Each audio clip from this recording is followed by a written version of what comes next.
Hi everyone, Victor is here.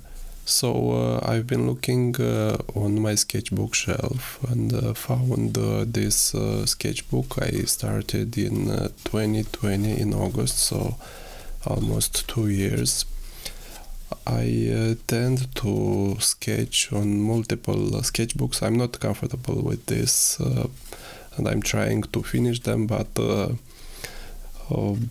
out of curiosity I am trying new sketchbooks, and this one also wasn't finished, so I got to December in 2020. There are still half of pages to continue, so I'll do today a sketch to continue this sketchbook. This sketchbook is made by SMLT Art. It's 280 GSM cellulose paper. It's very good quality. I'm very satisfied with this paper, and also the price is very good. It's very cheap paper. It's a good deal. I'll do the sketch in watercolor. I'm going to sketch a Saxon house I saw recently in a short trip in Transilvania, namely in Viscri. These are Rembrandt watercolors, are very good quality. So I'm just dropping a few drops of water on each pen. I'll approach this sketch in direct way without underdrawing. So I'll mix some ultramarine and a bit of burnt sienna, making this gray color for the sky. This gray is very interesting because it's a neutral color, but it's not black or gray, and it can be warm or cool depending on how much ultramarine or burnt sienna you put in. So I'll start with the negative shape of the houses, just outlining the shape of the houses. There are two houses in this symmetrical way. Then quickly the rest of the sky I'll fill in before the color dries up. So in watercolor the timing is very important.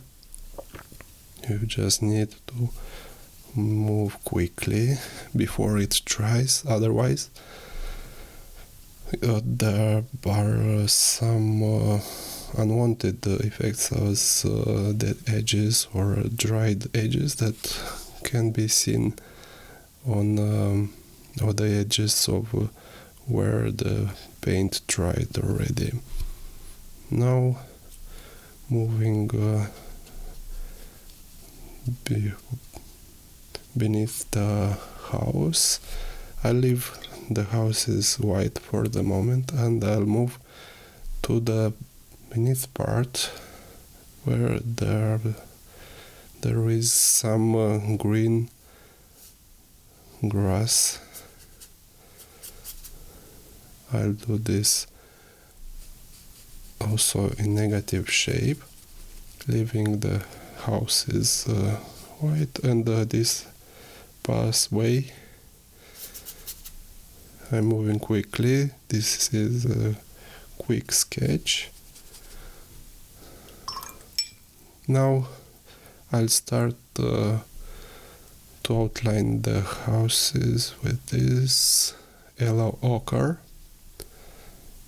Let's do the walls of the house also in negative shape, preserving the shape for other colors to be untouched with when working directly with such wet surfaces. You need to put the color carefully, not to touch the layers between them, because they will run in. If you intend to do this, it's okay, but if you don't want, you just need to outline carefully the shapes. Now moving down to the walls, also preserving some whites of the paper. This is very effective way of drawing or sketching with watercolor, because you can leave the paper white. You don't need to use white paint. I use it very rarely, namely white gouache, when I want to highlight something at the end, or to make something to correct, maybe, if I didn't intend to color that part, then I'm covering with white. Maybe I'll mix that white with some color, and it gets opaque, like in the case of gouache. So this is how I use white on this palette. As you can see, I don't have the white. When I make my choice of palettes, I don't include usually white or black. Black I think I can mix with other colors, and you get richer black. Or you can use burnt umber or sepia or other brownish colors and mix with blues, like ultramarine or other blues that you have on your palette. So this is basically the outline of the houses. Let's introduce our burnt sienna. This is burnt sienna. Let's do with burnt sienna the rooftops, also carefully not to touch the sky, though the sky already, I think, dried. It's very hot in here. There are 30 degrees, so everything dries really quickly. Here I'll do this rooftop, then moving on to the next house. The sky already dried. Even though it's dried, if you leave bits of white edges, it's not a problem. They can be some highlights or reflected areas that adds interest to your sketch. Here colors blend because they are still wet. I'll do other parts where I think the color dried, the previous layer dried. Now moving to this bottom part, I'll add the sepia. It's a darker color. This dramatic contrast of dry color. Here I think I made a mistake. The door is a little bit taller, so I'll leave this white and complete with burnt sienna. I like this color, burnt sienna. It's a reddish ginger color, and it's a natural color. You can do many natural subject with this color. Let's do the windows.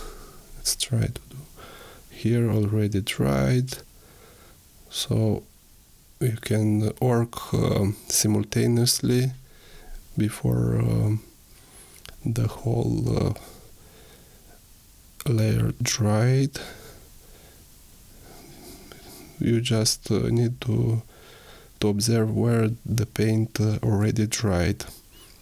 So adding these windows here, it's not completely dried, it bleeds a bit. Let's do, here is another rooftop on the neighbor house. Let's add it here. Let's reiterate some colors. If you want to make it darker, just put thicker paint without mixing with water, as I'm doing now, and the color will darken. This is the way to darken the watercolor. You don't need black. So for lighter colors you use more water and not white color, like in the case of acrylics or gouache or oils. So watercolor media is addictive or subtraction medium. You add water or not, so the amount of water will dictate how light or dark the color is. For this pathway I'll use, I think, a bit of Payne's gray. This is a neutral color that can be used for different neutral areas like ground or cobblestone or walls or stones. Okay, now let's do some details. I'm using the same brush, number 10, Winsor & Newton. It's synthetic brush, very good quality brush.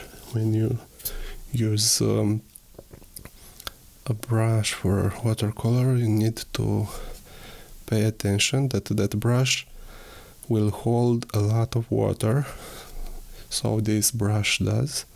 I'm adding details, risking to add to already wet areas. It doesn't bother me that this area doesn't dried yet. Adding in more details with this sepia color. I'll add here another door I omitted to add, like this. This is after a reference photo I took when I visit Viscri. It's a nice village with these old houses. It was rainy in that afternoon, so we had to find some shelter from that rain. Let's add a bit of details in the foreground here to add a bit of depth. So adding details in the foreground will contribute to the depth of your sketch.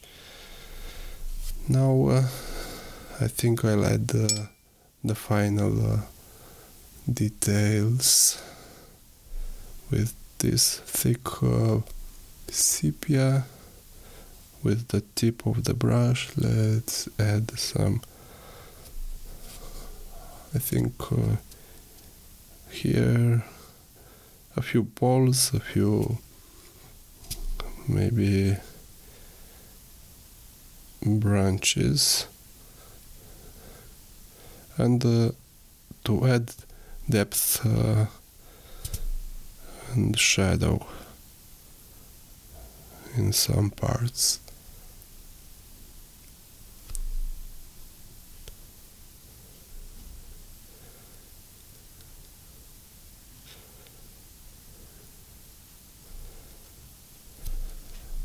I think I'll leave this sketch as it is.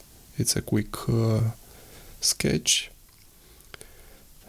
I tend to add more details, but sometimes adding more details doesn't help to the whole picture. Thank you for watching. Bye.